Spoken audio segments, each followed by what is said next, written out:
Happy Monday, ZooFans. Welcome to Just the Two. Thanks for joining us today. We're going to jump back into the seemingly unending saga of how Melanie and I met and got engaged and got married. Some of you have been following along on this story for like a month and a half now, and you're just dying to get to the part where we get engaged. And today, that's where we're headed.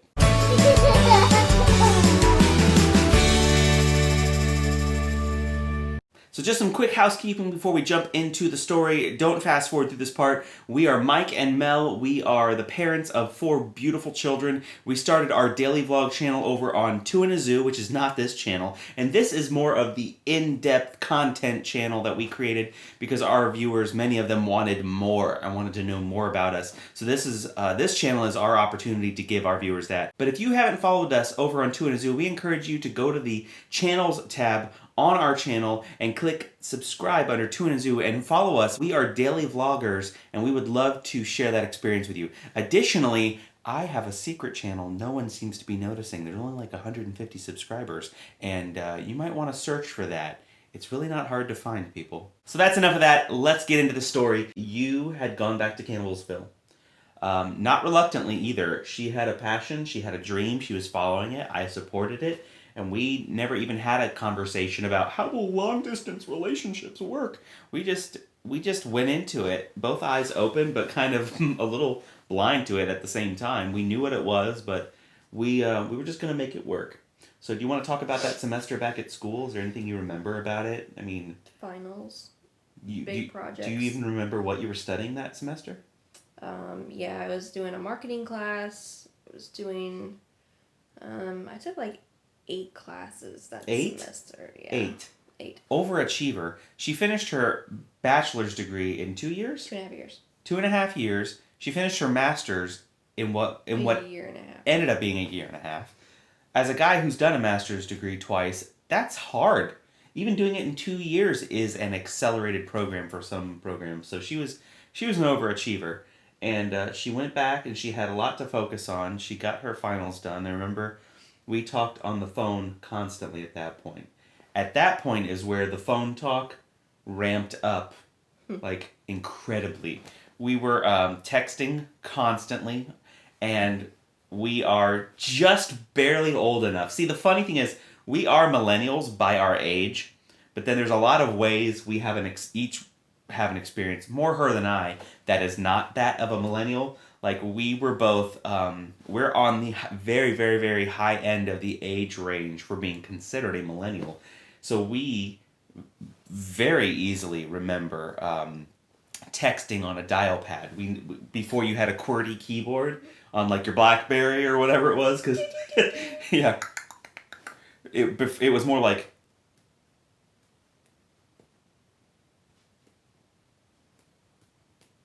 It was not fun, but we were texting constantly, and I think we were on the phone every single night. It felt like we were just on the phone all the time. I mean, there were times you had to study, times you had to focus on school, but we were just on the phone constantly. I just remember, like, dying for you to come home, couldn't wait for summer to come, and we were still in the position of knowing that summer was all we had. Spoiler alert, there is a time coming where she will not go back to Campbellsville, but at this point in the story, we both thought you were going to come home for summer, we'd spend as much time as we could together, and then it would be another school year, and then we would be separate again. So, like, I was so sure that I didn't pack everything up when I moved back home.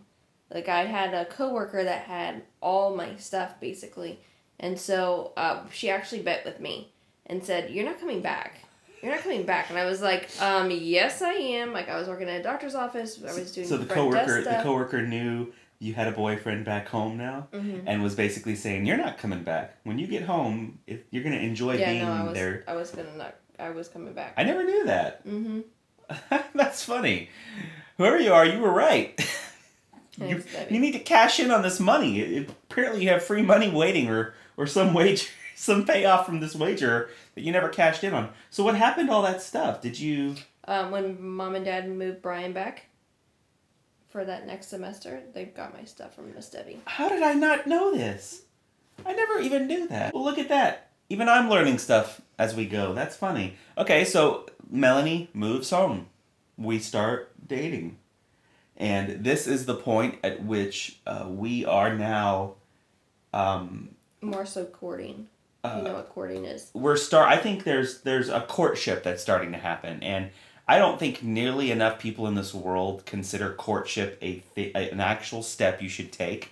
Where courtship means Dating with a purpose. dating. Oh man, that was a beautiful definition. High five for that definition. Courtship is not like flirty dating, puppy love. It is dating with marriage in mind. No one courts for the sake of dating. You court because you have marriage in mind. In courtship, you're asking things like, Lord, is this the person with whom my marriage will glorify you? And our marriage will serve kingdom purposes in the Great Commission? Will this be a healthy marriage? And it's also an important thing. It's letting your intentions be known. Like many chick flicks you see, or I don't even know what else these days, when they talk about relationships, especially with people in our age group, there's usually this thing called the DTR talk, the define the relationship talk. And everything we see has people our age having that talk way too far into the relationship. Usually after people have already decided to live together, sometimes definitely had sex together. If you're living together and you're not having sex, you're probably just lying. And maybe you've had kids at that point. And this is no judgment against people who have done things in that order. But we had that DTR talk way early on because we wanted to be dead honest with each other about what we were each looking for at that point. I wasn't going to be dishonest with her about what I was expecting, and she wasn't going to hide what she was expecting. We were both saying, look, if I'm going to be in that serious of a relationship, it's going to be because I have marriage in mind. It's not going to be because I'm looking for a fling, because neither of us were looking for sex. We were looking for companionship that would lead to marriage. And we had that talk pretty early on in the summer. Pretty cool. I don't remember like a specific sit down, but I do know we made our intentions clear. We used the word courtship with each other, and that's kind of what we entered into sometime around June, July. So we were courting, which means we were falling in love. There was probably a time earlier than this that I first felt it. But Melanie, like I shared last time, being the one to withhold those feelings until she was absolutely sure that this was a good guy and that this was the right guy, she probably forced herself not to let her heart go there a little longer than me. But sometime over the summer, she began to feel it, and it was undeniable, to the point that she started having conversations with her dad about maybe I shouldn't go back to Campbellsville. That's so not even like me. I thought no man was worth sacrificing your dreams. Well, she didn't sacrifice her dreams. She just transferred to a different school, a local school. And the school you chose to transfer to was? Was Palm Beach Atlantic University, Orlando campus. pba.edu. Check it out. So August came. She was having those conversations with her dad probably in July, though. And she told me, my dad basically told me if I want this relationship to work, I need to transfer and stay here. And my heart was leaping in my chest like, oh my gosh, I had never had someone, I guess, do something that big for me before. And it was really sweet. It let me know how serious she was. And I mean, when you're just starting to court, something that big of a decision that you have to make, and then making it and showing me how serious you were, it was satisfying. It was very sweet, and it made me just fall in love with her a little bit more. There's just way too many people in the dating game in our age group. When you look around at all the people who were either purposely just dating without purpose, not to find a mate, but just to have fun. And then all the people we knew that wanted to get married but couldn't find the right person. It just made it feel so special that we had each found someone who was willing to sacrifice for the other. And she went and did this big thing, and it just, man, it made me even more into her. So she stayed home, but she went back to school. She started working in the day and going to school at night, so she was busy. I had a summer job. Like AAA had brought me yeah. back for the summer. So I had been working before Campbellsville at AAA, and that was kind of like a dream job because I love to travel and I love to help people create trips for them. So Let's tell them what AAA is, though. I think our international viewers. Do you think they'll know what AAA is? There's an international AAA, but yeah, for just in case you don't, AAA AAA is this organization in America that is just all about travel. Mm-hmm. They'll help you plan your trip. They'll help you book tickets. They will help you airlines. Anything to do with travel. AAA. That's what they focus on. So that was Melanie's dream job because, as you know, she grew up traveling everywhere. Every summer they'd go on these 4-week vacations and see the sights. And there was no greater, cooler thing at the time for her than to be able to help people plan their trips. Okay, so you're working at AAA. So I'm working at AAA. I was only going to be there for the summer. When I had decided to transfer home to school, I had contacted my boss and said, "Hey, is there any way that you could put me on full time?" And that was a leap because he was not prepared to do that. Yeah, and he just kind of said, "Yeah, we'll create a position for you." And like he has been my favorite boss of all time because Hi, Paul. he's just amazing, and I don't know, he just supported me and was like, "Yeah, we can make something happen." So, so I went back to school and started a very crazy schedule to finish my MBA quickly. Because I knew that because I gave up going back to Kentucky that this was going to move pretty fast. And so I wanted to complete my degree. Mm-hmm. At one point I was taking 12 hours and a half a semester. So that's like, what, 5 classes? No. It's still not 8. 4 classes. It's still not the 8 that you were taking back when you were basically a full-time student up north, but it was still a lot. Yeah, that's 12 a lot. credits. That's 24. That's 24 credits in a full semester. Campbellsville didn't do that. You mean in a full year? No, in a full semester because they had half semesters. Oh my goodness, They you're had nuts. 8 weeks. They had 8 weeks. That's nuts. That is nuts. They had 8-week intensive and she classes. did well. It's not like she got junky grades. She did well. Yeah, I was too focused on other things to be as proud as I am now of her, but looking back, that was just like an incredible accomplishment.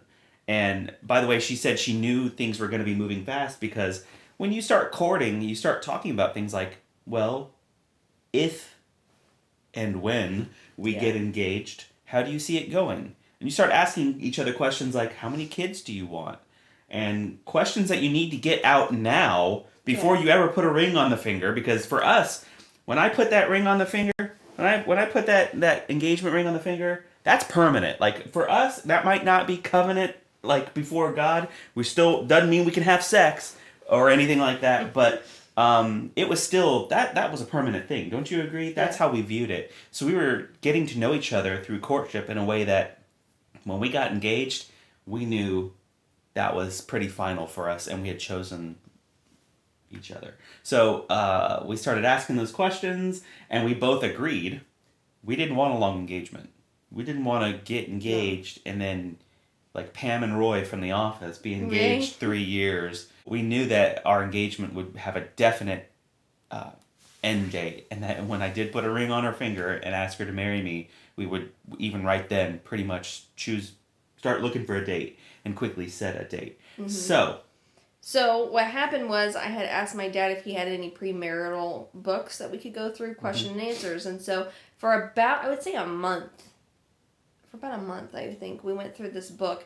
And I mean, this book was like this thick of questions that we can ask. So we kind of did our premarital counseling. Just the two of us. Before we got engaged. And that was really helpful because we knew basically going into an engagement where we stood on basically everything. Yeah. If you think puppy love in engagement, during engagement or during courtship is enough to help you through the tough obstacles you're going to face together as a mate, you're wrong. Because when you and your mate first have a disagreement over how you should discipline your children or how many children you should have, puppy love is not what you're going to be feeling. You're going to be feeling all kinds of disillusionment and other emotions. So you need to work through those things during courtship get them out of the way, discuss them. And if you have a disagreement, have that disagreement during your courtship where your marriage is not at risk. Right. And come to some kind of, whether you're the type of couple that will find a compromise in the middle, or whether you're the type of couple that will talk it out until one of you concedes to the other. That can be healthy sometimes, because sometimes we only have our own personal opinion because we've never had someone else show us another way. So, I mean, have those disagreements during your courtship. You can get through those talks about how are we going to manage finances? Will one of us be the one to manage the checkbook? Will it be a joint effort? Which one of us will work? Will both of us work? When we have children, will we both work? How will we handle school? Where will we send our children for school? How will we make X, Y, and Z decisions? How will we save money? Will we go on vacations? Where would we like to vacation? How did I say how many children? Did I say that one? That's an important one. How many children will we want? I mean, this doesn't pin you into a set answer. Right. It's not like there have been things like we had said that we weren't going to send our kids to public school. That we were going to do private school. Well, I homeschool now, so that was something that changed. We both said 2 kids, and we have 4 kids. That changed. The point is not to, when you're courting, come up with these answers that are permanent and write them in a book and force your future self to feel that way. That's not what it is. It's just about getting to know each other about where you're at, so that when you get to the starting line, which is the day you say your vows, at least you're on the same page. So you can begin running the race together, and you're not like running the race way apart. Like, that would be really tough. If the day you start running the race together, the day you put the ring on her finger and say your vows to your wife, if on that day you have completely differing opinions on 50% of what you could have differing opinions on, that is going to cause tons of issues when the honeymoon phase is over and you're having to deal with the checkbook and the rent is due, and you start to find out that you have differing opinions on how you should use that leftover money in the bank account. One of you says, we've worked hard, let's go to a movie, and the other says, no, that needs to go in the savings. For a rainy day. Yeah, that needs to go in the savings. And then you're looking at each other like, oh man, we should have talked about this stuff beforehand, so we had a game plan, so we don't have to, feel at each other's throat. Because that might not sound like a big deal, movie or a savings account. That doesn't sound like a big deal. But when you're both stressed to death because you barely paid the rent that month, and you're feeling like this, oh my gosh, how are we going to pay the rent next month? How are we going to get by? Tensions are a little high. So the person who wants to go to a movie probably needs that movie, because if they don't get that movie or get some kind of something to keep them sane, they're going to lose their mind.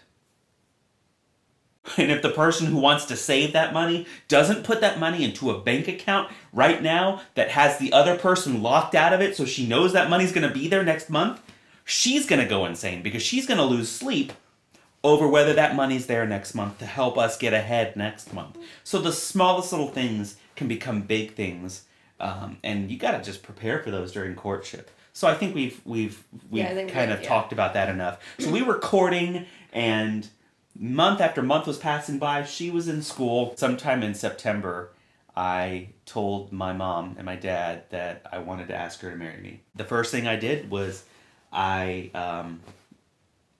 first thing I did was go look for a ring before I even talked to her father, because we're old-fashioned in that way. But I think that's a thing that should never change.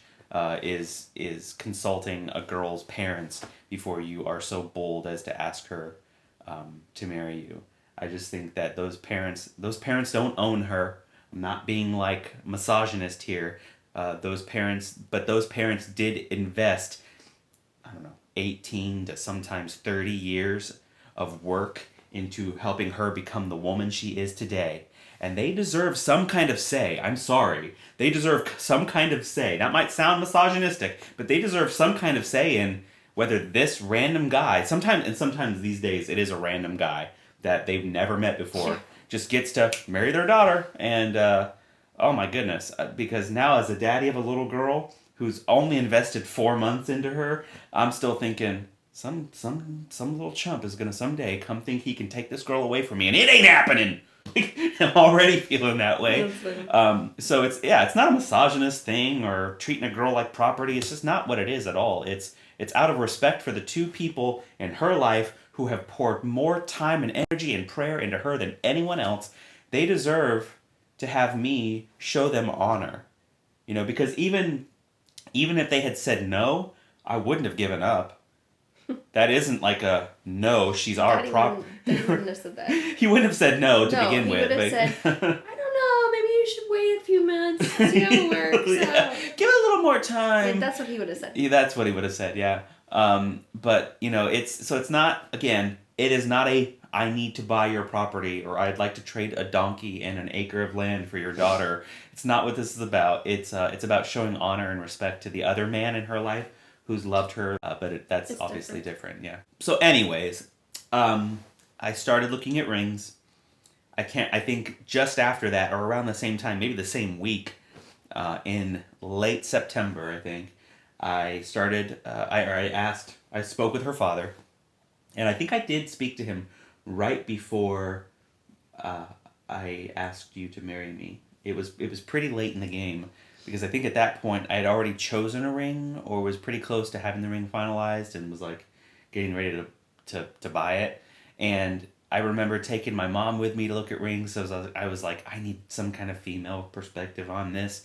And I guess I was new to it. I hadn't ever imagined myself doing this at 19 years old. That's how old I was. So I went to Jared. It was awesome. A great experience. I got her a Leo diamond, which was real nice. Real nice. Do you guys even know what that is? Real nice. Clark, I want you to get yourself something real nice. It was cool to have my mom there. Obviously, you guys know my mom passed away, my gosh, within 2 years. So every little thing she was involved in is now special somehow. So it was nice to have her there, like, okay, what would she want? And reminding me of the female perspective and telling me, don't go too big, but don't go too small. That's even worse. I don't think Mom at that point knew that I was, like, super, like, not into things. Mm-hmm. It was super simple. Mm-hmm. My dad and Mom gave me a promise ring when I was 13 years old, and the diamond was, like, super minuscule. And not a diamond, right? It was a diamond. Oh, it was a diamond? It was a diamond, but Whoa, it was super, like, super, it was from a pawn shop. It's a solitaire. Yeah. Yeah. So yeah, I mean, I knew you were simple at that point, but I did know one thing. For some reason, and I don't know if this is every girl or not, but Melanie felt the need to tell me what she wanted hers to look like before we were even courting. Was it? Yeah, maybe even before we were dating, because I remember her telling me on the phone from Campbellsville. So I'll give you the benefit of the doubt and say it was after spring break. So I knew going in what I was looking for. It was not hard to find it because I was looking for something very specific, and when I found it, I was like, that's it. That's as close as Jared's going to be able to get to what it is that she wants. Well, this isn't because I thought that he was the one or anything. This is a tradition to have the 3 stones. My mom has 3 stones. My grandma had 3 stones. So it was more of it's more of a... It will look like a family heirloom. Yeah, yes. Yeah, it'll obviously be a family heirloom if it matches the format. Right. And it meant she got more diamonds in the end, which that might be multiple generations of Ames and Weisbach women conniving together to get more diamonds out of their men. I don't know. I'm not saying there's secret meetings or anything, but that's what happened. I got her the ring. I told my parents how I wanted to, what I had in mind, and I don't know why, but in my mind, I wanted to propose to her, but I didn't want it to be just her and I. And I don't know why. Maybe that's weird for some people, because a lot of people envision themselves proposing when it's just them at a restaurant, go down on one knee, make it simple, or find some big extravagant way. Oh my gosh, we live in the age of like YouTube engagements where it's extravagant and it's recorded. Remember, this was 2005. And it was far more simple back then. But I knew that I wanted our family to be there. And how was I going to do that? Well, I basically, I stole a page from my sister and brother-in-law's playbook. And I actually chose the same location that he chose to propose to my sister. And it's like this little peninsula of land on the lake at Disney where you can look across the water and see the castle, and you can watch the fireworks from this location. And it's just back then it was just a great viewing spot for the fireworks. It really was. And basically what I was going to do is I was going to take her there after dinner, sit down, we'd watch the fireworks, and I would actually pretend like I didn't know what we should do on our date that night. That way, hopefully, she'd be thrown off a little bit, and kind of change the location a couple times, and kind of finally decide on this one location. And we'd sit and we'd watch the fireworks, and then we'd walk back up the hill. And when we got back to the top of the hill, our families would be waiting there, and then I'd go down on one knee. And when, hopefully when she saw our families there, both families, like standing in a line, she would know, oh my gosh, what's happening, and that would just get her. Because I was very, very much about the surprise, the element of surprise, catching her off guard, and I knew, seeing everybody there, like her mother and father, my whole family, her brother was away at school, unfortunately. Brian was away at Belmont, so Brian couldn't be there, or else he would have been. And then, my parents, my sister, brother-in-law, and their kids. Seeing them all there would just knock her off her feet, and she would know. And then I'd go down on one knee and everything. So that's what happened. We sat there on the bank of that little area there at the Polynesian Resort, and we watched the fireworks, and we were sitting on my jacket, and at the end of the fireworks, I just said something like, "You're probably going to want to remember this moment." And then she was like, and that didn't make her think engagement. It didn't. And I was hoping that it would kind of just like make her mind go there a little bit, but it didn't. So she just started looking at the fireworks and going, red, purple, memorizing the colors, like, why is this important? And then the fireworks were over, and I grabbed my jacket and we started walking back up the hill, and it was like perfect. It was something I couldn't have planned, because the way the lights were in the area, you could see is silhouettes. It was like totally cinematic. There were only backlights behind everybody. There were no lights facing them. So you could see the silhouette of these like 9 or 10 people. Right. Or not 9 or 10, but 1, 2, 3, 4, 5, 6, 7, 8. 7 or 8 people standing there. And it was like... And if it wasn't for Mom's hat, I wouldn't have known what it was. That's so funny. That's so special. My mom, she was going through cancer treatment at the time. And she had lost all her hair. God bless her. I had shaved my head and gone completely bald to match, but I think my hair had grown in by this time. It had grown back. A little bit, yeah. It had grown back by this time, because in the video I had hair again. And I know that sentiment means nothing now, but I shaved my head and went completely bald back when I had hair, because I didn't want my mom being bald alone. So this was the time when she was, though. And she wore these little kind of like a flower hat type thing. Kind of like a Mary Poppins hat. Or Blossom. Yes, or Blossom. Blossom. Whoa. And when we looked back up the hill, you could see all their silhouettes. And Melanie knew it was our family because she could see my mom's silhouette. And you just knew it was my mom because of the hat. And... if it wasn't for the hat, I would have still been like... She would have thought they were strangers. Yeah. She would have thought, why are these people... It's a popular area. Yeah. She would have thought it was just another family standing looking at fireworks. And when she knew it was my mom, she started saying, what's happening? What's going on? Yeah, what's going on? Why are they here? And it didn't take long. I mean, that was probably 6 seconds of, what's going on? What's happening? And then she looks down, and I'm on one knee. And John was recording with a little camera, and the quality was awful. I actually have that footage to show you. And I proposed. And it was perfect. It was just the way I wanted it, and better. I wanted it to be something special for her and I, but also something where we were bringing the family into it and making them part of it, so that they didn't have to get the news that, oh, Mike's engaged. Right. Or on her side, oh, Melanie's engaged now, congrats.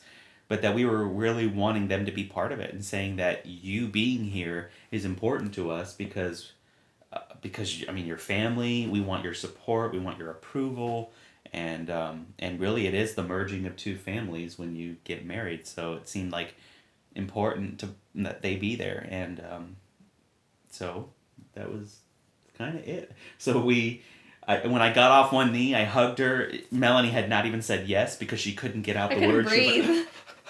And I remember hugging her. Dad was like, "Is that a yes? Is that a yes?" Yeah, I don't know. The video might show it. And I remember hugging her, and I remember looking at everyone and saying, "She's saying yes," because all you could get out was yes, yes. You couldn't even like breathe. Whispering it, and you were looking at it, and your dad came up and looked at it at the ring, and then we all together. It was just like a happy family moment. We all walked back inside, and we sat in it's the old atrium. Actually, it's not even the way the Polynesian looks today. But before they remodeled it, we were just sitting there and kind of just talking together as families and catching up and having a little mini celebration. I think basically at some point each family said, well, we're going to go. You two finish your date. And because our date wasn't over. It was a great evening. It was a huge surprise to her. We ate at Narcoossee that night, so that's why we keep going back. Melanie was completely caught off guard. I had recently gotten in a car accident, so my car was in bad shape, and I had to pay a lot of money to have it fixed. So she didn't think I was in a financial position to get a ring, so she knew. She was telling me things like, just get a pawn shop ring. I mean, if you're going to propose to me, don't hold off because of money. Just get me a cheap ring. We can always upgrade later. And she had no idea, which made me feel like I did my job. Because we both knew I was going to propose at some point, but she was completely caught off guard. So it was really special. Our family was there. We walked back to the Grand Floridian down that same little cobblestone path that we still walk today, and it was a special evening.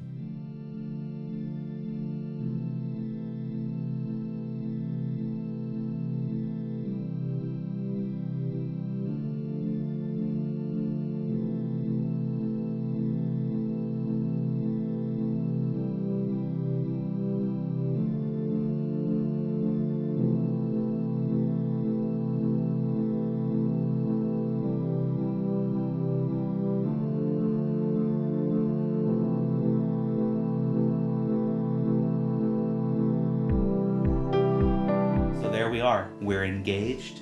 Where do we go from here? Oh boy, do I have stories about from here on out.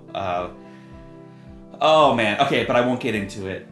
The story is just starting, folks. I know that you've enjoyed it so far though, and I hope you enjoyed today's installment. This video is probably a little long, but we appreciate you taking the time to watch it and continue to follow along in the seemingly unending saga of how Melanie and I met, got engaged, and got married. Next time we will talk about the wedding preparations, and boy are there some doozies. And some highlights of things that we did while we were engaged. That's a good idea. We'll talk about things that were milestones during our engagement, because our engagement was actually less than a year. It was about 10 months.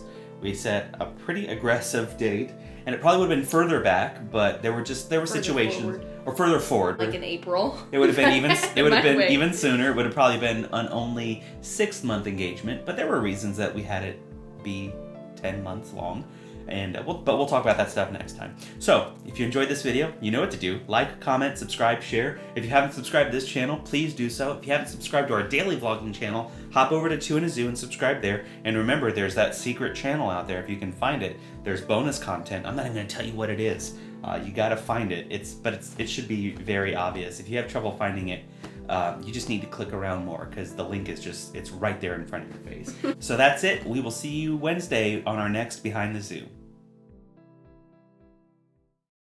So we're going to pick up there, and today we're going to jump to one of the farts of the story, one of the, and we are, she was home for 1 week at spring break. We started dancing. We just danced because we had this passion for dance. That wasn't it. Good bloopers though. So let's... I'm so dumb. We both discovered that we loved the cha-cha, and that's what drew us to each other. This is why people like our channel. Right here. This is it.